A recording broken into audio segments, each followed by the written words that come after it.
초기 기독교 세례 하면 어떤 이미지가 떠오르세요? 아마 다들 비슷한 그림을 생각하실 텐데요. 자, 오늘은 이 중요한 의식 뒤에 숨겨진 역사를 한번 파헤쳐 보려고 합니다.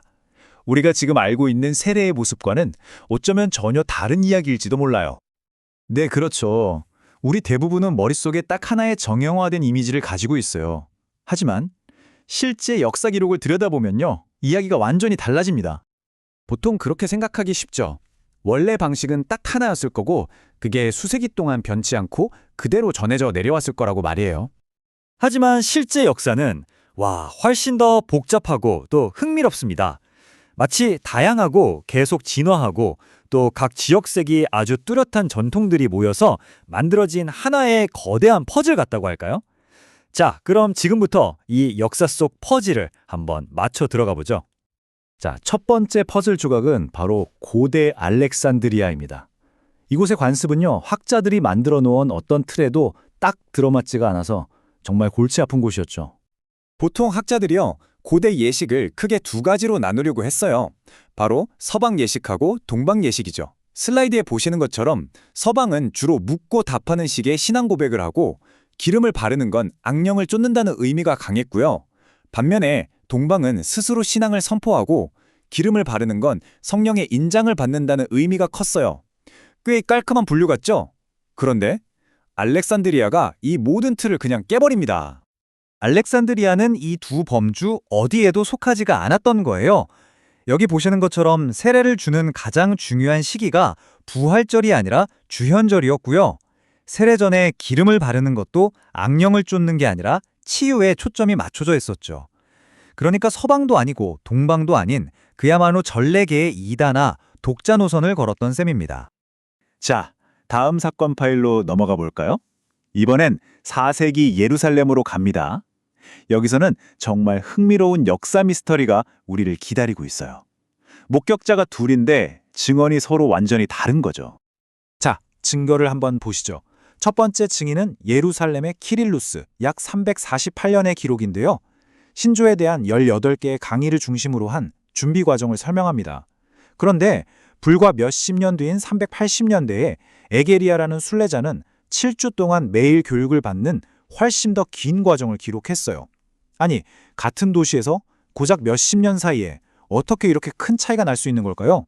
둘 중 한 명의 기록이 틀린 걸까요? 자, 그럼 역사학자들은 이 모순을 어떻게 해결할까요? 어느 한쪽의 증언을 그냥 무시해버리지 않고서 말이에요. 둘 다 사실일 수 있는 방법이 있을까요? 정답은 바로 진화였습니다. 자, 보세요. 원래 키릴로스가 설명한 3주간의 아주 집중적인 준비 기간이 있었어요.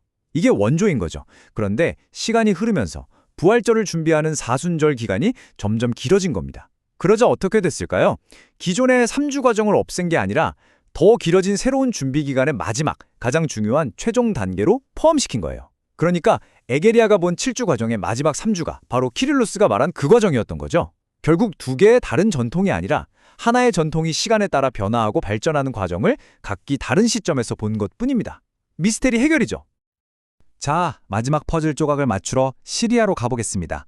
여기서는 원래는 완전히 별개였던 두 개의 행사가 시간이 지나면서 하나로 합쳐지는 과정을 볼 수 있습니다. 고대 시리아에서는 세례가 명확하게 두 부분으로 나뉘어 있었어요. 첫 번째 파트는 일종의 준비 단계입니다. 이름을 등록하고 사탄을 버리겠다고 선언하고 그리스도를 따르겠다고 서약하는 거죠. 그리고 두 번째 파트가 바로 본 게임, 즉 기름을 바르고 물을 축복하고 물에 잠기는 실제 세례 의식이었습니다. 이 의식이 어떻게 변해왔는지 시간 순서대로 보면 정말 흥미로워요. 3세기까지만 해도 좀 비공식적인 과정이었는데 4세기가 되면서 이 준비 단계가 공식적인 예식으로 자리를 잡아요. 심지어 성금요일 같은 날, 그러니까 세례식과는 아예 다른 날에 열리기도 했죠. 그러다가 6세기쯤 되어서야 이 두 개의 분리된 행사가 마침내 하나로 합쳐져서 지금 우리가 아는 것과 비슷한 단일 의식이 된 겁니다. 자, 알렉산드리아, 예루살렘, 시리아, 이 역사 속 퍼즐들을 하나씩 맞춰봤는데 여기서 우리가 얻을 수 있는 결론은 뭘까요? 결론은 이겁니다. 우리가 찾으려 했던 단 하나의 원조 세례 예식이라는 건 처음부터 존재하지 않았다는 거죠. 역사학자 폴 브래드쇼의 말을 빌리자면 딱 맞을 것 같아요.